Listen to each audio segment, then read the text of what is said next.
Ito na nga guys, ituturo ko sa inyo kung paano po tayo mag-load ng Signal using your Maya account. So dito nga guys, magla-login lang tayo dito sa Maya app natin using your password and then mobile number. And then kapag nandito ka na sa home ng iyong Maya account, make sure guys na may wallet balance po kayo para makapag-transact kayo ng Signal load using your Maya account. So dito nga guys, next natin na itatap is etong load.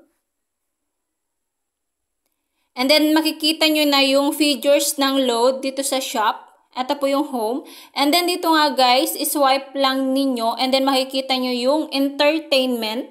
Tap nyo yan. And then, may tatlong klase po ng signal dito. Meron po yung signal direct to top up. Meron din po yung signal play.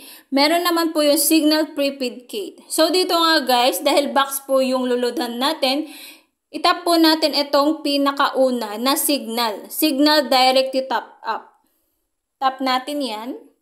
And then dito, pili na lang po kayo kung ilan or magkano po yung ilo-load nyo sa box nyo na signal prepaid load. So dito nga guys, pipili po tayo ng load. So eto, napili ko signal prepaid load 200. Good for 1 month na to or 30 days na po ito guys. Signal prepaid load 200. So dito nga guys, i-enter nyo lang po yung account number nyo na signal box ninyo. So dito, i-enter nyo po yung 8-digit number. Ayan guys. Kung hindi nyo po alam yung 8-digit number nyo, ituturo ko po sa inyo next vlog ko yung about sa pag-retrieve ng account number nyo dito. So dito nga guys, 8-digit number, yung signal box account number natin. So, kapag okay na, i-continue lang po natin. And then dito, pay using, so may wallet po tayo, and then continue. Wala pong charge dyan, and then confirm payment, 200 pesos.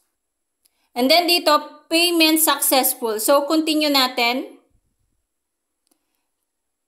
Pwede nyo pong i-save yung transaction nyo dito para kapag nagka-aberya ay may proof po kayo na nag-load po kayo ng signal prepaid load na 200. So, processing po dito nakalagay sa ating pag-purchase and then wait nyo na lang po sa box ninyo or sa signal nyo kung na-load na guys. Ganun lang kasimple mag-load ng signal prepaid load sa ating account number.